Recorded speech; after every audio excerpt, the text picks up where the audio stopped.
የክልሉ ግብርና ምርምር ኢንስቲትዩት ዋና ዳይሬክተር አቶ አማኑኤል አለሙ በመድረኩ ባደረጉት ንግግር ክልሉ በተፈጥሮ ሀብት እንደ ሀገር ከፍተኛ ሽፋን ያለው ነው ብለዋል። በዚህ ሀብት ውስጥ እንደ ቅመማ ቅመምና የተለያዩ አይነት ሰብሎች አርሶ አደሩ ከፍተኛ ጥቅም እንደሚያገኝ ተናግረው በዚህ ምክንያት በተፈጥሮ ሀብት ላይ ጉዳት እንዳይደርስ የጥበቃ ስራዎች አማራጭ ከማዘጋጀት እንደሚጀምር ገልጸዋል። አካባቢያችን ሰፊ የተፈጥሮ ሀብት ያለበት ነው። ከተፈጥሮ ሀብቱም አንዱ ትልቅ ሀብት የተባለው ያው የዓለም ሳምባ ብቻም ሳይሆን በውስጡ ደግሞ የተለያዩ የሰብል አይነቶች፣ የቅመማ ቅመም አይነቶች፣ የቡና አይነቶች ያለበት ደን ነው ያለን።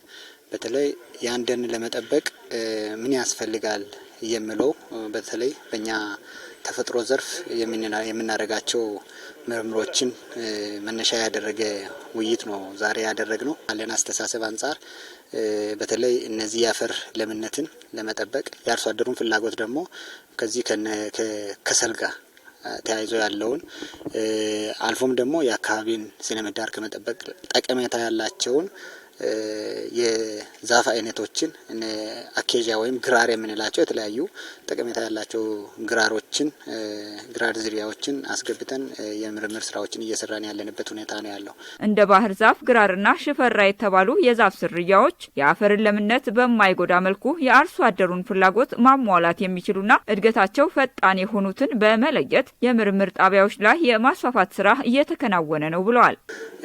ባህር ዛፍ ስንል ሁሉም ባህር ዛፍ አይደለም።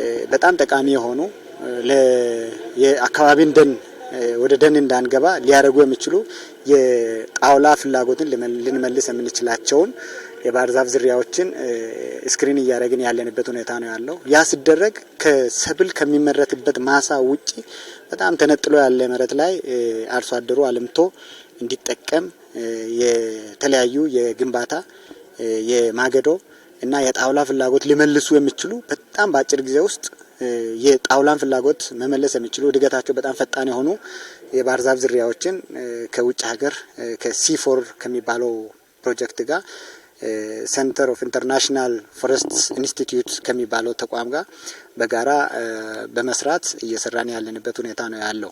የደቡብ ምዕራብ ኢትዮጵያ ግብርና ምርምር ኢንስቲትዩት የተፈጥሮ ሀብት ምርምር ዳይሬክተር አቶ አስራት አለማየሁ በበኩላቸው C4 የተባለ ፕሮጀክት በተለያዩ የምርምር ስራዎች ላይ ከማዕከሉ ጋር ተቀናጅቶ ውጤታማ ተግባር እያከናወነ መሆኑን ተናግረዋል። በዋናነት 3 ምርምሮችን ይሰራል።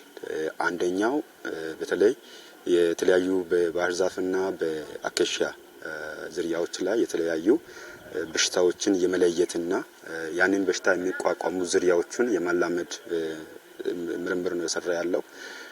አንደኛው አኬሽያ ላይ ሲሆን በተለይ በደጋማ አካባቢዎች ላይ የሚያድጉ ዝርያዎችን አመጥቶ እየሞከሩ ነው።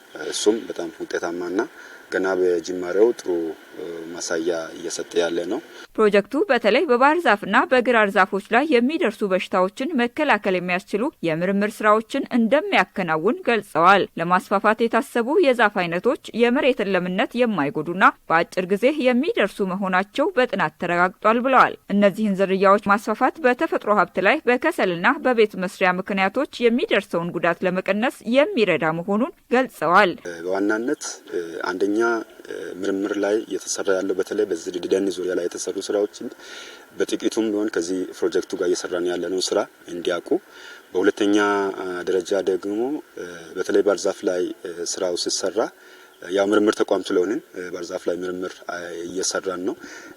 ያ እዛ ላይ አንዳንድ እንደ ክልልም እንደ ሀገርም ባህር ዛፍ ላይ ያለው አመለካከት ልዩነቶች ስላሉ እኛ አይተከል እያልን ሌሎቹ እናንተ ለምን ተተክላላችሁ የሚሉ የሀሳብ ልዩነቶች እንዳይኖሩ እንደ ምርምር ተቋም አዳዲስ ዝርያዎችንም ተጨማሪ እንደገና እንደሌሎቹ ዝርያዎች እንደሌሎቹ ዛፎች ደግሞ ጎኑ ያለውን ጎንዮሽ ጉዳት የሌሉትን ዝርያዎች ከማላመድም አንፃር እነዚህን እንዲያውቁበት እንደገና ደግሞ ምን አለ ለሚለው ከምርምር ምን አይነት ዝርያ ማግኘት ይችላሉ በተለይ ከዛፍ ጋር የተገናኘ ምን አለ የሚለውን አውቆ ቀጣይ ከኤክስቴንሽን ጋር አብሮ መስራት እንድንችል እድል የሚፈጥር ነው።